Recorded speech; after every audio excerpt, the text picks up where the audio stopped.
नमस्कार स्टूडेंट, कैसे हैं आप सब। आज का हमारा जो टॉपिक है वो है स्वर्ण सवाल, है ना।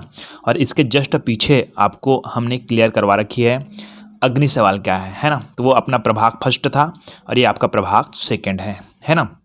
और हमारा जो चैप्टर चल रही है वो है जगत प्रतिष्ठा। क्लियर है। तो हम एक चीज़ क्लियर करने वाले हैं कि स्वर्ण सवाल के लक्षण क्या है और उनमें प्रजनन कैसा होते हैं। क्लियर है। तो सीधा चलते हैं डायटम्स में, है ना। तो डायटम्स को संघ बेसिलैरियोफाइटा के अंतर्गत रखा गया है। जैसे कि प्रभाग बोल रहा हूँ, प्रभाग सेकंड मतलब प्रभाग कौन है, संघ है। जैसे कि आप लोग जानते हो कि पहला आता है जगत, ये कौन सी जगत है अपने पास, प्रतिष्ठा जगत है।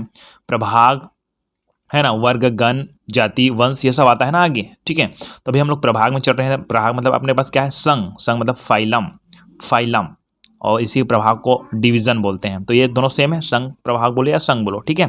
तो ये अपने पास कौन सा संघ है, अपने पास संघ का नाम है बेसिलैरियोफाइटा। जो डायटम्स है ना, स्वर्ण सवाल है ना, उस स्वर्ण सवाल को हम लोग कौन से संघ में रखते हैं, बेसिलैरियोफाइटा के अंतर्गत रखा जाता है। याद रखिएगा, आपको मैंने पहले बता रखी थी, आप 11वीं में हर नाम को पहली बार सुनोगे, ठीक है। 12वीं में जाने के बाद कोई दिक्कत नहीं होगी, ठीक है। तो डायटम्स को संघ बेसिलैरियोफाइटा के अंतर्गत रखा गया है। इसकी लगभग 200 वंश, ठीक है, कितने वंश, 200 वंश तथा 1000 जातियां ज्ञात है, ठीक है। इसको तो आपको पता होगा। ये जगत प्रभाग, उसका आता है आपका वर्ग, वर्ग मतलब क्लास, उसका आता है गण, गण मतलब होता है आर्डर, उसके बाद आता है कुल, कुल मतलब होता है फैमिली, और उसका आता है वंश, वंश मतलब जिन्स, जिनस, है ना। उसके बाद आता है जाति। ये सब तो आपको पता होगा ना, पहला अध्याय में बता चुका हूँ, ठीक है। तो हम लोग इसके कितने वंश पाए जाते हैं, इसके 200 वंश पाए जाते हैं, ठीक है। और लगभग लगभग 10,000 जातियाँ पाई जाती है। क्लियर हो गया, या 10,000 ना, ठीक। भारत में इसकी 550 जातियाँ ज्ञात हैं, है ना, क्योंकि भारत लोग तो थोड़ा जल्दी जल्दी कार्य नहीं कर पाते हैं, ठीक है। तो 550 जातियाँ प्राप्त है, ठीक है। मतलब सीधी बात है कि अपने देश में ज्ञात इतनी ही जातियाँ हैं, ठीक है। लेकिन विश्व में कहा जाए तो बहुत सारी जातियाँ हैं, 10,000 जातियाँ, ठीक है। इस संघ को 2 गणों में बांटा है, आपको बताया था मैं गण। यहाँ पर देखो तो वर्ग, वर्ग के बाद क्या आता है गण। जगत, जगत के अंतर्गत आता है प्रभाग, प्रभाग के अंदर आता है वर्ग, वर्ग के अंदर आता है गण। क्लियर है, गण। तो इनके 2 गण हैं। कितने गण हैं, 2 गण, ठीक है। पहला सेंट्रल्स और दूसरा का नाम है आपका पेनल्स। सेंट्रल्स और क्या है, पेनल्स। अब आपको ये क्लियर करना है कि पेनल्स क्या है और सेंट्रल्स क्या है। अब इसको मैं बताऊंगा आपको नॉर्मल कि इनकी जो कोशिका होती है, किसकी, सेंट्रल्स जो गण है ना उसकी कोशिका, तो इसकी जो कोशिका होती है ना, वो त्रिज्या सममिति होती है। क्या होती है, त्रिज्या सममिति,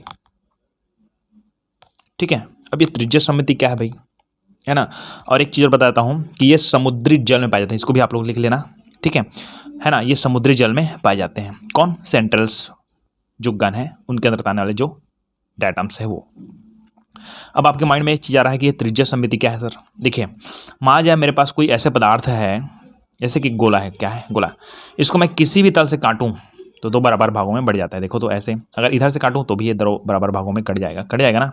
अगर मैं मान जाए बात करता हूँ, ये ऐसा वाला कोई है मेरे पास चित्र, जैसे मछली, इसको मैं ऐसे काटूंगा तो ही ये 2 बराबर भागों में कटेगा। देखो, एक ऐसा बचेगा, इतना बचेगा, ठीक है। और इधर क्या बनेगा, ऐसे, और ये। तो एक निश्चित तल से काटूंगा तभी ये 2 बराबर भागों में बटेगा। लेकिन अगर मैं इसको ऐसे काटता हूँ तो ये ऐसे बटेगा और ऐसे, तो बराबर भागों में बटा, क्या नहीं बटा, ये दोनों बराबर भाग हो गया। ये कहाँ बराबर भाग हुआ, नहीं हुआ ना। तो ये सब क्या है, आपका द्विपॉठ सममिति है। सम्मित लिखा है ना, इसको सम्मिति पढ़ते हैं, ठीक है। तो ये द्विपॉठ सम्मिति है। लेकिन ऐसा जो कोशिका हो या ऐसा जो जीव है जिसको किसी भी तल से काटो, जैसे कि मैं एक चीज़ और बताता हूँ आपको, एक गोला मान जाए अपने पास ये वाला ये है, ठीक। इसको मैं यहाँ से काटूँ चाहे यहाँ से काटूँ चाहे किसी भी तरह से काटूँ, बराबर भागों में बढ़ जाएगा। सीधी बात है, एक गोला है ना, गोला, ये गोला को आप इधर से काटो चाहे इधर से काटो, बराबर भागों में बटेगा ही बटेगा। तो उसी को बोलते हैं हम लोग त्रिज्या सममिति। क्या बोलते हैं, त्रिज्या सममिति। तो इनकी जो कोशिकाएं होती है ना, किनकी, स्वर्ण शैवाल की, डायटम्स की, मतलब सेंट्रल्स वाले, है ना, उनकी कोशिका त्रिज्या सममिति वाले होते हैं और ये अधिकतर समुद्री जल में पाए जाते हैं। दूसरा आता है पेनल्स। इनकी कोशिका है ना, वो होता है द्विपार्श्व सममिति। अभी बताया मैंने, द्विपार्श्व किसको बोलते हैं, द्विपार्श्व सममिति। द्विपार्श्व सममिति मतलब क्या होता है कि ये देखो, इसको एक निश्चित तरह से काटता है ना तभी ये 2 भागों में बढ़ता है। लेकिन दूसरे तल से काटेंगे तो दो भागों में बटेगी, इसको बोलते हैं द्विपार्श्व सममिति। क्लियर हो गया। तो सेंट्रल्स हो गया सममिति वाला है, त्रिज्या सममिति वाला है, और पैनल्स हो गया द्विपार्श्व सममिति। ये कहाँ पाते हैं? समुद्र जल में पाए जाते हैं, ठीक है ना। और ये अधिकतर स्वच्छ जल में पाए जाते हैं। स्वच्छ जल मतलब पोखरा का, झील का, तालाब का, तालाब का नहीं कह सकते, पोखर है, झील है, ठीक है ना, पोखर को तालाब ही बोलते हैं। तो अधिकतर मैं झील के बारे में बात कर रहा हूँ, स्वच्छ जल में पाया जाता है ये, ठीक है, पैनल्स है वो, है ना। ठीक, आगे अब इस स्वर्ण सवाल के क्वेश्चन के साथ है पेपर में कि स्वर्ण सवाल क्या है, इनके लक्षण लिखिए, ठीक है। तो चित्र तो मैं क्लियर नहीं कर पाऊंगा, है ना, चित्र को मैं आपको बता दूंगा स्क्रीन में, आपको देखो यहाँ पर चित्र दिख रहा है, ये आपने कहा सामान्य डाटांश के चित्र हैं। ओके, स्क्रीनशॉट ले लीजिए। ओके, चलिए हम लोग चलते हैं लक्षण में। किसमें चलते हैं? लक्षण। तो इनकी कोशिका भित्ति पैक्टिन की बनी होती है। इनकी जो कोशिका भित्ति किसकी बनी होती है? पैक्टिन की बनी होती है। मान जाए मैं यहाँ पर छोटा सा बना देता हूँ, ये मान जाए मेरे पास क्या है? स्वर्ण शैवाल है। तो इनकी जो कोशिका भित्ति, आपको जानते हो कोशिका के सबसे ऊपरी भाग को क्या बोलते हैं? कोशिका भित्ति बोलते हैं। कोशिका भित्ति बोलते हो सेल वाल। तो इनकी कोशिका भित्ति पैक्टिन की बनी होती है, ये याद रखिएगा, पैक्टिन की बनी होती है। तथा बीच बीच में अंतराल पर शीशे की तरह सिलिका का जमा होता है। ये सिलिका, देखिए आपको बताया था हर नाम नया चीज़ मिलेगा। अब ये पैक्टिन क्या है सर, बताओ तो, ऐसे पूछोगे तो भाई मैं बता दूं कि कोई भी पादप कोशिका है, उस पादप कोशिका का जो कोशिका भित्ति है वो सेल्यूलोज की बनी होती है। जीवाणु वगैरह का देखेंगे या कुछ अन्य जीवाणु, जो प्रोटिस्टा जगत है, सॉरी मोनेरा जगत है, उस मोनेरा जगत में हम लोग देखे थे बहुत सारे जीव थे जिसका जो कोशिका भित्ति वो पेप्टिडोग्लाइकान्स की बनी होती थी, है ना। तो ये इसके जिस पदार्थ से बनता है जो कोशिका भित्ति, इसका कोशिका भित्ति किससे बनता है? पैक्टिन से बनता है, इसका सेल्यूलोज से, इसका पेप्टिडोग्लाइकान्स से। तो वो उसका एक क्या है? घटक है, घटक, ठीक है। तो जैसे कि सेल्यूलोज है, पादप कोशिका का कोशिका भित्ति किससे बनता है? सेल्यूलोज से। और कुछ जीवाणु है और अन्य जीव है मोनेरा जगत में, वहाँ पर होता है पेप्टिडोग्लाइकान्स या म्यूकोपेप्टाइड, बहुत सारे नाम मैं आपको याद करवाया था, म्यूकोपेप्टाइड, म्यूकोपेप्टाइड, ये सब है ना। तो ये सब होता है। और अगर यहाँ से हम लोग बात करें इसकी, किसकी? डायटम्स की, तो उनका जो कोशिका भित्ति वो पैक्टिन की बनी होती है। क्लियर हो गया? ओके। बीच बीच में अंतराल पर शीशे की तरह, शीशे का मतलब मान जाए ये कोशिका भित्ति किसकी बनी होती है? पैक्टिन की बनी होती है। चलो इसको मैं थोड़ा सा जूम करके बता देता हूँ, आपको समझ आ जाएगा और अच्छी तरह से। ये कोशिका भित्ति है, तो यहाँ तक मान लो जाए पैक्टिन की बनी होती है। तो यहाँ पर बीच को छोड़ दो, बीच बीच को, ठीक है। और यहाँ पर कांच की तरह संरचना दिखाई देगी, कांच बोले तो शीशे की तरह संरचना दिखाएगी। तो यहाँ पर क्या होता है? सिलिका का जमा होता है, ठीक है। फिर यहाँ को छोड़ दो, यहाँ पर सिलिका का जमा होता है, यहाँ पर छोड़ दो, सिलिका का जमा होता है, ऐसा टाइप से बना रहता है लगभग, ठीक है ना। ओके, तो इनकी कोशिका भित्ति पैक्टिन की बनी होती है तथा बीच बीच में अंतराल पर शीशे की तरह सिलिका का जमा होता है। इनकी कोशिका द्विगुणित होती है। अब ये द्विगुणित क्या होता है भाई? आपको बताया था कि मनुष्य शरीर में कोशिका है क्या होते हैं? द्विगुणित, 2n होते हैं, ठीक है। लेकिन आपको बताया था जो गैमिट है, गैमिट, ठीक है, नर गैमिट और मैदा गैमिट, ये क्या होते हैं? अगुणित होते हैं, अगुणित, ठीक है ना। तो ये अगुणित द्विगुणित आप समझ गए होंगे। जैसे कि जाइगोट है, जाइगोट क्या होता है? द्विगुणित होता है। क्लियर है ना। तो इनके कोशिका द्विगुणित होती है तथा इसमें पर्णहरिम AC, ठीक है। पर्णहरिम क्या है? समझते हो ना, पर्णहरिम, यही इसी कारण ही ना वो जो पौधा है हमारे प्लांटी जगत के पौधे, अभी हम लोग तो प्रोटिस्टा जगत पढ़ रहे हैं लगन, लेकिन आपको पता होना चाहिए कि पर्णहरिम के कारण ही ना हमारे जो प्लांटी जगत के जो पौधे हैं वो क्या होते हैं? हरे दिखाई देते हैं, है ना, और वो प्रकाश संश्लेषण की क्रिया करते हैं। तो आपको बता दिया था मैंने शुरू में कि जो स्वर्ण शैवाल है, ठीक है, शैवाल मतलब सीधी बात क्या है? पौधे जगत के अंतर्गत रखा जाना चाहिए, ठीक है। लेकिन इसको प्रोटिस्टा में इसलिए रखा है क्योंकि कुछ जीव है वो अधिकतर ना शैवाल की तरह कार्य करते हैं, सॉरी पौधे की तरह तो कार्य करते हैं, बट एक कुछ जंतु की तरह भी यूज करते हैं। अब आपको ये जो बोला वो समझ तो आया नहीं होगा, है ना। तो इसको मैं एकदम क्लियर कर देता हूं कि इसके अंतर्गत आने वाले जो जीव होते हैं ना वो अधिकतर शैवाल है, मतलब पौधे की तरह व्यवहार करेगा। लेकिन कुछ ऐसे जीव है जो कि शैवाल की तरह व्यवहार नहीं कर पाता है, पौधे की तरह व्यवहार नहीं कर पाता है, ठीक है। क्लियर हो गया? ओके। तो इसके कोशिका द्विगुणित होती है तथा इसमें पर्णहरिम AC, जैंथोफिल, ये भी एक वर्णक है, याद रखिएगा, जैंथोफिल एवं फ्यूकोजेंथिन, मैंने आपको पिछले वीडियो में और बता रखी है, जैंथोफिल एवं फ्यूकोजेंथिन। तो इसमें इसके कोशिका द्विगुणित होती है तथा इसमें पर्णहरिम A एवं C, जैंथोफिल एवं फ्यूकोजेंथिन वर्णक पाए जाते हैं, ठीक है। इसमें खाद्य पदार्थ तेल के रूप में संयोजित है। अब अब ये क्या है, तेल क्या है? तेल बोले तो अपने पास चिपचिपा पदार्थ, सीधी बात है ना, लसलसा पदार्थ, जैसे कि हमारे में कार्बोहाइड्रेट के रूप में होती है, संचित रहती है, ग्लूकोज के रूप में संचित रहती है ना। तो इसमें किस में रूप में? तेल के रूप में, तेली वसा के रूप में, थोड़ा वसा नहीं कह सकते हैं बट तेली पदार्थ के रूप में संचित रहती है, इसमें खाद्य पदार्थ है, ठीक है। ये पूर्णतः एक कोश के होते हैं, ये अचल होते हैं। अचल मतलब क्या होता है कि इसमें ना ये कोशिका है, इस कोशिका मगर ये सीलिया बन गया, क्या बन गया? सीलिया बोलते हैं इसको, है ना। तो ये चल हो गया, चल हो गया। अगर इसमें कसाभिका बन गई, इसको बोलते हैं कसाभिका, फ्लेजिला बोलते हैं पुंछी जी, तो ये भी हो गया, चल हो गया, ठीक है। ये इसमें कूटपाद बनते हैं, मार जाए तो भी ये चल हो गया। अरे तीनों नहीं बनते हैं तो ये हो जाएगा अचल, क्योंकि ये चल नहीं सकता, सीधी बात यार, है ना, ये अचल होते हैं। क्लियर हो गया? तो ये हो गया आपका सर्वसाल के लक्षण, है ना। अब आता है सर्वसाल में प्रजनन। तो सबसे पहले हम लोग चलते हैं लैंगिक प्रजनन में। चलिए तो क्लियर करते हैं हम लोग लैंगिक प्रजनन कैसा होता है इसमें। देखिए, तो इस क्रिया में सबसे पहले प्रजनन है, पहले लैंगिक प्रजनन, है ना।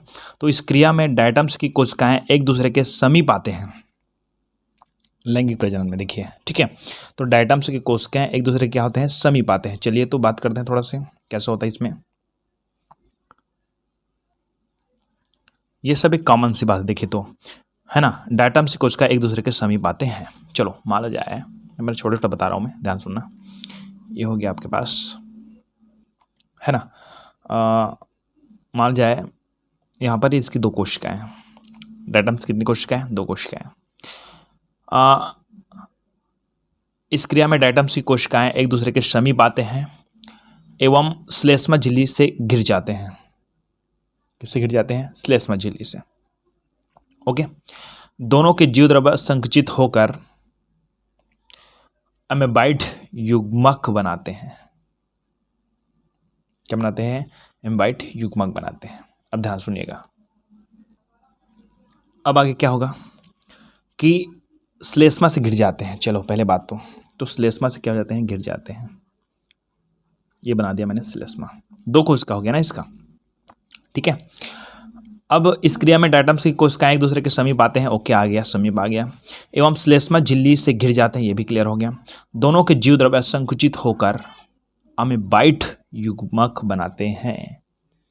अब ये अमेबाइड युग्मक क्या है? एमेबाइड अवस्था बोलते हैं, एमीबाइड अवस्था बोलते हैं इसको, अवस्था का नाम, ठीक है। एमेबाइड युग्मक बनाते हैं। अभी कैसे युग्मक बनाएगा? तो यहाँ पर सलित होने के बाद यहाँ पर बनेगा आपका युग्मक, ठीक है। युग्मक मतलब होता है गैमिट। क्या होता है? गैमिट। मतलब सीधी बात कि ये अब ऐसे कुछ दिखाई देगा आपको, ये दोनों एक में जुड़ा हुआ ऐसे दिखाई देगा आपको, ठीक है। तो यहाँ पर जो बनेगा, यहाँ पर जो बनेगा, ठीक है, वो ये कहलाएगा आपका mother cell with two gamete. दो युग्मक जी, यहाँ पर दो गैमिट, ठीक है। यहाँ पर दिख रहा है आपको दो गैमिट, ये क्लियर है। अब ये होता क्या है, यहाँ से दोनों जीव द्रव्य संकुचित होकर अमीबाइड युग्मक बनाते हैं। दोनों जीव द्रव्य ये और ये, ठीक है। अब ये क्या बना दिए? युग्मक बना दिए। ओके, ऐसी क्रिया किसी दूसरी जगह और हो रही होगी तो वहाँ पर भी ऐसे कुछ बनेगा, ऐसे, ठीक है ना, ये और ये, ठीक है ना, ये दोनों ने कोशिका मिलकर। तो इस क्रिया में डायटम्स की कोशिकाएं एक दूसरे के समीप आते हैं, हम श्लेष्मा झिल्ली से घिर जाते हैं। घिर गया, घिरने के बाद दोनों जीव द्रव्य संकुचित होकर, दोनों के जीव द्रव्य संकुचित होकर अमीबाइड युग्मक बनाते हैं। युग्मक, गैमिट बोलते हैं उसको, गैमिट बनाते हैं। ये युग्मक बन गया। यहाँ पर टू युग्मक है ना, ध्यान दीजिएगा, ठीक है। यहाँ पर भी ऐसी क्रिया हुई होगी किसी दूसरे कोशिका में, ठीक है। तो वहाँ पर भी क्या बन गया? युग्मक बन गया, ठीक है। अब आगे देखते हैं, युग्मकों के संलयन से जाइगोट का निर्माण होता है। अब ये कैसे? तो यहाँ पर आगे मैं चित्र बताता हूँ। ये वाला युग्मक है, उसको ऐसे कुछ समझ आ जाएगा आपको, देखना, ध्यान दीजिएगा कि यहाँ पर जो युग्मक है और यहाँ पर भी युग्मक है, ये अब इसमें का युग्मक, एक युग्मक मान लो जाए इसमें प्रवेश करता है, ठीक है, और इसमें का युग्मक इसमें प्रवेश करता है, मान लो जाए, ठीक है। अब यहाँ पर दिक्कत ये होती है कि एक नर हो सकता है, एक क्या हो सकता है? मादा हो सकता है, ठीक है ना। मतलब प्रभेद हो सकते हैं, दो प्रभेद हो सकते हैं, एक ही प्रभेद में क्रिया नहीं होगी लैंगिक प्रजनन, ठीक है, तो दो प्रभेद हो सकते हैं। तो ये होता क्या है, यहाँ पर चित्र में दर्शाया जाता है कि ऐसे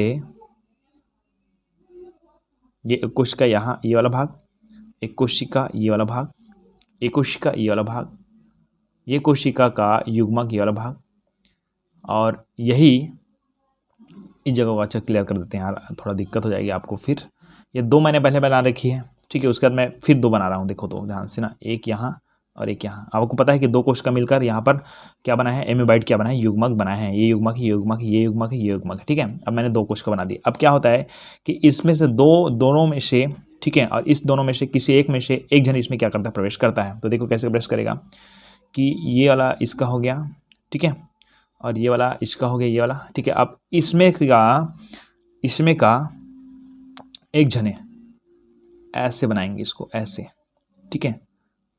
तो ये वाला है, अब इस जगह को देखिए ध्यान से क्या लिखा है, 1 2 3 4, 4 बिंदु मैंने बनाए हैं आपके लिए, ठीक। अब और बात को समझिए अच्छे से, है ना।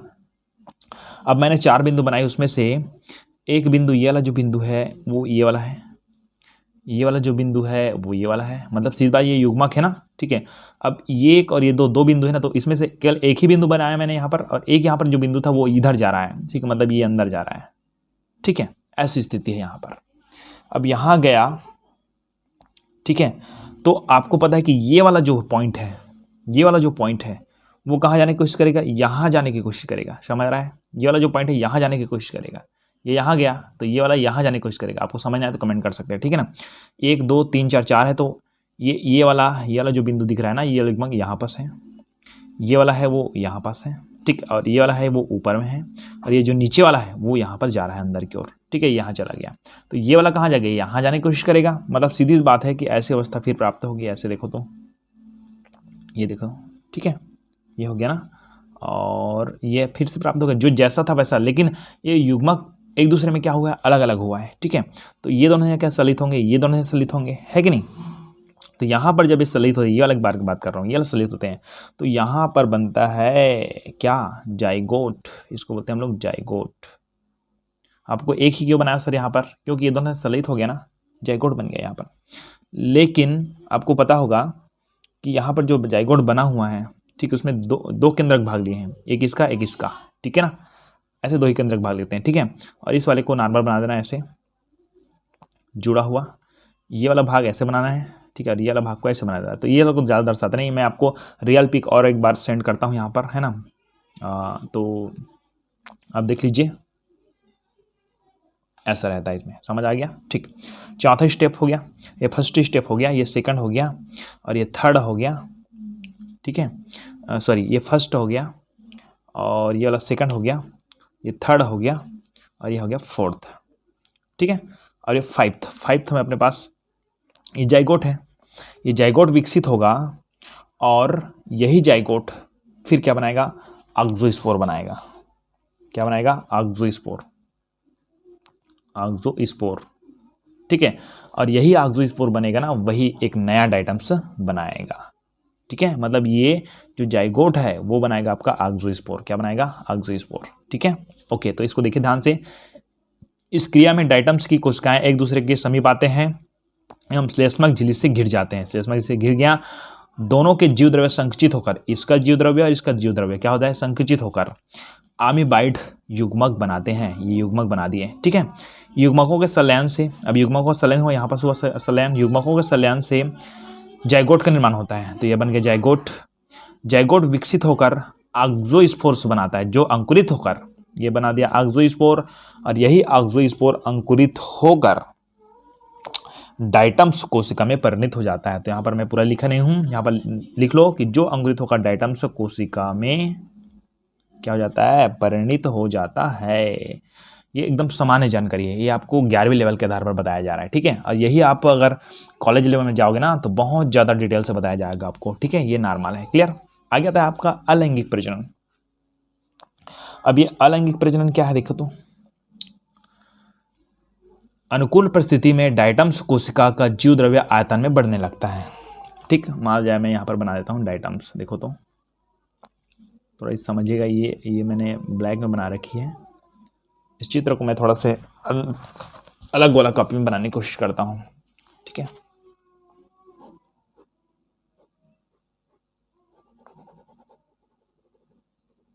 ये हो गया, ठीक है। और एक को दूसरे कलर में बना देते हैं, ऐसा होता है। इसका भी चित्र मैं क्लियर करूंगा लास्ट में, ठीक है, ऐसा। अब इनकी कोशिका क्या होती है, जब फूलने लगती है तो कैसे बनते हैं इसको देखिए। इस जगह को थोड़ा देखिए ध्यान से ना, यहाँ पास जो नीचे दिख रहा है ना, वो वाला जो भित्ति है वो मैं नीचे बनाऊंगा, ठीक है ना। ये नीचे का भित्ति चाहिए और ये जो काला वाला है वो ऊपर की भित्ति है, वो मैं इधर बना देता हूँ। इस जगह को थोड़ा समझने में दिक्कत होती है, सॉरी। ये लीजिए, जहाँ मैंने ऊपर बना देखिए, ये भित्ति जी। अब इसमें विभाजन कैसे होता है, मैं विभाजन को बता रहा हूँ ना, ठीक है। ये इधर 2 था, ठीक है, एक नीचे में आ गया, जो नीला वाला है वो ब्लैक वाला ऊपर आ गया, ठीक है। अब आप सोचोगे कि ऊपर में आप ब्लैक बनाओ सर, और इसके नीचे में क्या बनाओ, ब्लू बनाओ, नहीं, इस बात को क्लियर करिए, ठीक है। तो यहाँ पर जो बनेगा ना, वो ऐसे टाइप से बना देना कुछ नया तरीका से। इसमें से क्या है, ये नया, मतलब एक ऊपर कलर पुराना है, ये जो वाला पुराना है, देखिए ध्यान से, ये पुराना है और ये दोनों पुराना है दोनों जाने, ठीक है। लेकिन इसमें देखो तो ये वाला कौन से कलर में है अपने पास, ब्लू वाला है ना, तो ये इसका पुराना वाला हो गया ना, बट यहाँ पर ये नया विकसित हो गया ये वाला, ठीक है। उसी तरह ये ऊपर का पुराना हो गया, लेकिन नीचे का क्या हो गया, नया हो गया। तो ऐसे होता जाता है, समझ आया नहीं आया, आया ना, ठीक। आगे इसको और विभाजित करूँगा तो कैसे होगा, देखो तो इसमें से नीचे का नया है, ब्लू बनाते हैं, नीचे का क्या है, नया है, और ऊपर का क्या रहेगा, नहीं सॉरी, नीचे का पुराना है और ऊपर का क्या वाला था, नया वाला था। अब जो और नया यहाँ पर बनता है, वो दोनों जाने ही क्या होते हैं, नीचे वाला भी नया होता है और ऊपर वाला भी क्या होता है, नया होता है। समझ आया कुछ, आया ना, ठीक। इधर को देखो तो ये कैसे बटा होगा, ऐसे बटा होगा, ये नीचे में था ना, ये इसको ऊपर में बनेगा। इसको एक बार रिपीट करके और देखना बार बार, तब ज़्यादा क्लियर रहेगा। ये हो गया, और इसके नीचे बनेगा क्या, बनेगा पुराना, क्या बनेगा, सॉरी नया बनेगा, ठीक है। और ये वाला क्या बनेगा, दोनों ही नया बनेगा, ऐसा ऐसा बन रहा है। इस तरह से विभाजन हो गया, ठीक है, ओके। अब इसको डिटेल करते हैं, क्लियर देखते तो कि अनुकूल परिस्थितियों में डायटम्स कोशिका का जीव द्रव्य आयतन में बढ़ने लगता है एवं कोशिका भित्ति का जोड़ कमजोर होने लगता है। केंद्रक माइटोसिस द्वारा विभाजित होकर 2 केंद्रकों का निर्माण करता है। इसके साथ ही कोशिका द्रव्य 2 भागों में बढ़ जाता है। अब इसको मैं नॉर्मल समझाऊं तो क्या है, इसको पहले चित्र में आप समझा दिया है ना, होता क्या है देखिए ध्यान से। ये जो कोशिका भित्ति इसकी क्या है, कोशिका भित्ति है। सबसे पहले मैंने क्या बताया आपको, देखो तो कि अनुकूल परिस्थितियों में डायटम्स कोशिका का जीव द्रव्य आयतन में बढ़ने लगता है। जीव द्रव्य मतलब ये बीच का भाग को बोलते हैं जीव द्रव्य, प्रोटोप्लाज्मा, ठीक है।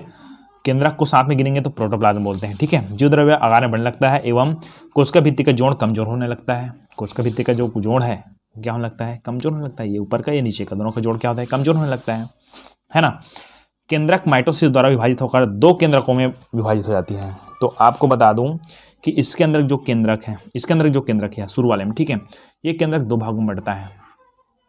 किसके द्वारा, माइटोसिस। ये माइटोसिस क्या है भाई, ये समसूत्री विभाजन है, ठीक है। तो ये 2 भागों में बढ़ गया, तो ये भाग 2 भागों में बढ़ गया, तो एक यहाँ पर गया, एक यहाँ पर गया, ठीक। इसमें भी क्रिया हुआ होगा तो इसका ये भी फिर 2 भागों में बटेगा, फिर यहाँ पर बटेगा। समसूत्री विभाजन, समसूत्री मतलब बराबर भागों में विभाजित होता है, ठीक है, ये होता है ना। तो एवं कोशिका भित्ति का जोड़ कमजोर हो जाता है। केंद्रक माइटोसिस द्वारा विभाजित होकर 2 केंद्रकों का निर्माण करता है। 2 केंद्रक बन गया ना, ठीक है।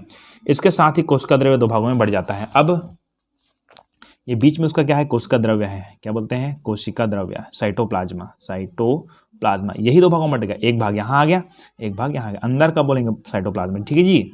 ये अंदर के भाग को बोलेंगे साइटोप्लाज्मा। ये ऊपर का है उसका भित्ति हो गया, अंदर का भाग है साइटोप्लाज्मा, ठीक है। तो साइटोप्लाज्मा, अब ये 2 कोशिका 2 साइटोप्लाज्मा बन गया, मतलब 2 कोशिका बन गया, सीधी बात, और क्या है, ठीक है, ओके। ये हो गया आपका अलैंगिक प्रजनन। आगे आता है प्रभाग 3, युग्लिना की तरह जीव। तो इसको मैं ज़्यादा बताऊंगा नहीं, है ना, एकदम सिंपल से आप लोग देख लीजिए, कोई बड़ी बात नहीं है। युग्लिना, ठीक है। प्रभाग थर्ड ना, प्रभाग फर्स्ट अग्नि सवाल था, प्रभाग सेकंड कौन था, शरण सवाल था, और प्रभाग थर्ड क्या है, युगलिना है। ठीक है, एकदम सिंपल बात। युगलिना एक कोश के होते हैं। ठीक है, आपको बताया था प्रोटिस्टा बहुत सारे जीव है वो क्या होते हैं, एक कोश के होते हैं, कुछ बहुकोश हो सकते हैं, पॉइंट में रखिए, है ना। बहुत सारे नहीं, बहुत जगह बहुकोश की आप देखने को मिल सकता है। ठीक है, तो युगलिना एक कोश की होते हैं। इनकी बहुत सी प्रजातियां पौधों की तरह तथा कुछ जंतुओं की तरह जीवन यापन करते हैं। देखो अब कुछ जातियां के पौधों की तरह, कुछ जाते हैं वो जंतु की तरह जीवन यापन करते हैं। ठीक है, ये मीठे जल, पोखरों, तालाब में पाए जाते हैं। कौन, युगलिना। ठीक, आगे आता है इसका लक्षण, युगलिना क्या है और युगलिना के लक्षण लिखिए। तो युगलिना के लक्षण को मैं नॉर्मल अपने तरीक़े से बता देता हूँ। ठीक है, एकदम सिंपल तरीका से देखिए। ठीक है, यहाँ पर मैंने एक कॉपी दूसरे का यूज़ कर रखी है, देखो तो युगलिना के लक्षण। पहले बात देखिए, इस संघ के जीव एक कोश के होते हैं, ये तो मैंने शुरू में बता रखी है। इसमें कोशिका भित्ति का अभाव होता है। ठीक है, इनकी कोशिकाएं हैं वो कोशिका भित्ति रहित होती है, मतलब सीधी बात उसमें अभाव होता है, तथा इसमें कोशिका के चारों ओर झिल्ली युक्त संरचना पाई जाती है, जिसे पेलिकल कहते हैं। क्या बोलते हैं, पेलिकल। अरे यार सीधी बात, ये कोशिका है मान जाए, इन कोशिका के चारों ओर एक आवरण पाया जाएगा। ठीक है ना। तो पहले तो कोशिका भित्ति नहीं रहेगी, पहले बात तो है, आपको पता होना चाहिए। ठीक है, इसमें कोशिका भित्ति नहीं रहती है, तो कोशिका भित्ति नहीं रहती, लेकिन उसके कोशिका के चारों ओर झिल्ली नुमा एक आवरण पाए जाते हैं, जिसको हम लोग बोलते हैं पेलिकल। क्या बोलते हैं, पेलिकल। ठीक, ये स्वपोषी विषमपोषी दोनों हो सकते हैं। क्या बताया मैंने, ये स्वपोषी एवं विषमपोषी दोनों हो सकते हैं। ठीक है ना, क्लियर हो गया। तीसरा, इसमें प्रकाश संश्लेषी वर्णक के रूप में क्लोरोफिल ए, इसमें प्रकाश संश्लेषी वर्णक के रूप में क्लोरोफिल ए व बी भी होता है। ठीक है, ए बी लिखना, ए और बी। ठीक है, और होता है ना, क्लोरोफिल ए बी, बस इतना ही लिखना, क्लोरोफिल सी लिखने की जरूरत नहीं है। ठीक है, क्लोरोफिल ए एवं बी लिखता है, तथा बीटा कैरोटीन पाया जाता है। युगलिना के लक्षण। ठीक है, ओके। चौथा लिख देते हैं एक, है ना। तो इसमें अब इसी की तरह अक्षर बनाता हूँ, देखो, है ना। इसमें प्रकाश, इसमें सॉरी इसको देखकर बना रहा था, इसमें खाद्य पदार्थ है,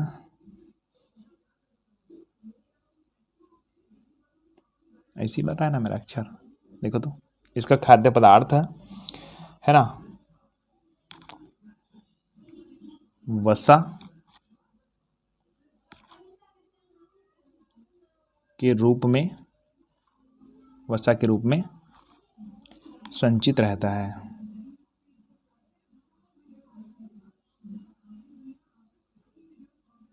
तो लगभग इसका अक्षर मेरा अक्षर मिल रहा है, लेकिन मेरा ये रियल अक्षर नहीं है, आपको पता है। ठीक, ओके, ये हो गया युगलिना के लक्षण।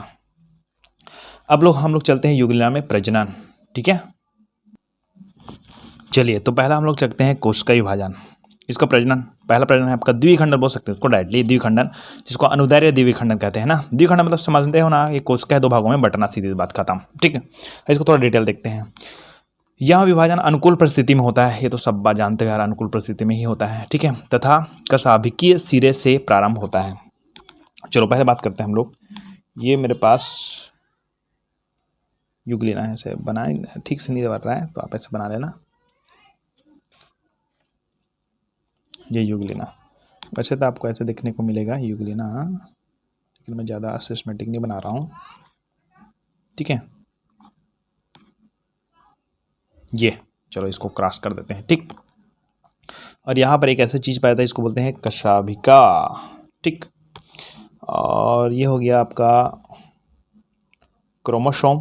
क्रोमोसोम बोले तो क्रोमोसोम गुणसूत्र जी, क्रोमेटिड है ना, इसको बोलेंगे न्यूक्लियोलस, न्यूक्लियर भी बोलते हैं, न्यूक्लियोलस केंद्रिका अंदर को, और इसको ही केंद्रक बोलेंगे, न्यूक्लियर।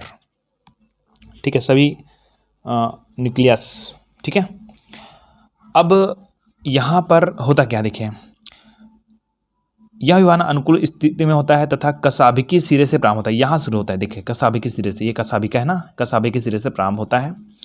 सर्वप्रथम कशाभिका गुणन करके दो संतति कशाभिका बना देती है।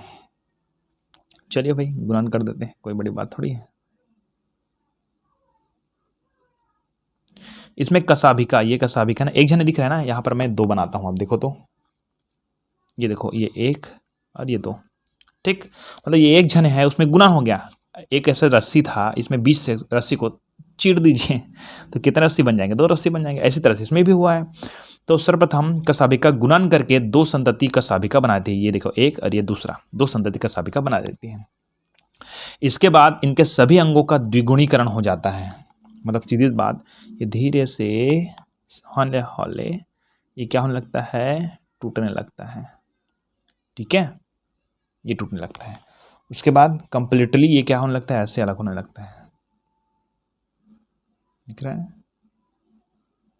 एक कशाभिका यहाँ, एक कशाभिका यहाँ, और यह देखो ये पूरा कंप्लीट, यहाँ से एक कशाभिका, यहाँ से एक कशाभिका, ठीक है। और साथ साथ ये जो युग्मक है ना, सॉरी ये केंद्रक है ना, वो भी क्या होने लगती है? यहाँ पर देखो ऐसे दर्शाना है थोड़ा से,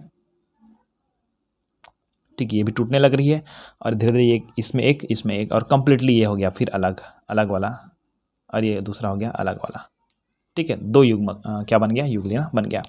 तो इसके बाद सभी अंगों का द्विगुणीकरण हो जाता है तथा कोशिका लंबवत बीच से ऐसे लंबवत विभाजित हो जाती है, और लंबवत विभाजन के फलस्वरूप, ठीक है, नए युगलिना का क्या होता है? निर्माण। ये देखो नए युगलिना का निर्माण, ठीक है। आगे आता है आपका लैंगिक प्रजनन।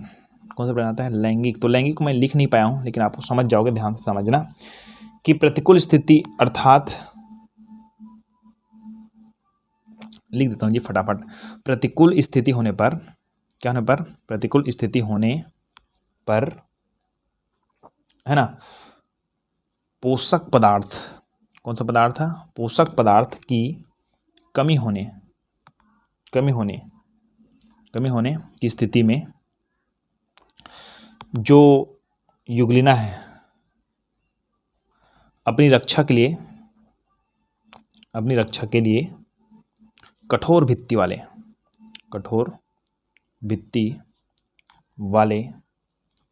पुटी को हम लोग बोलते हैं सिस्ट का निर्माण करती है।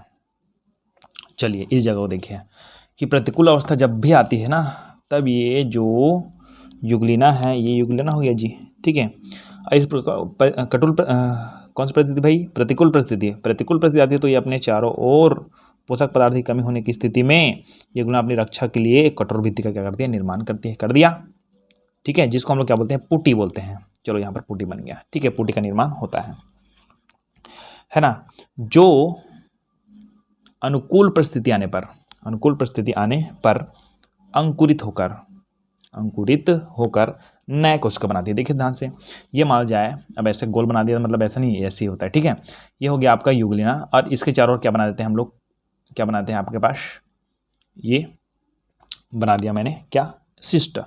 अब यही सिस्ट क्या होती है? थोड़ी थोड़ी भागों में अंकुरित होती है, अंकुरित मतलब छोटे छोटे भागों में और टूट जाती है, और नए नए क्या बनाते हैं? युगलिना बनाते हैं। ये कंप्लीट ज़्यादा इंपॉर्टेंट नहीं, ठीक, कंप्लीट।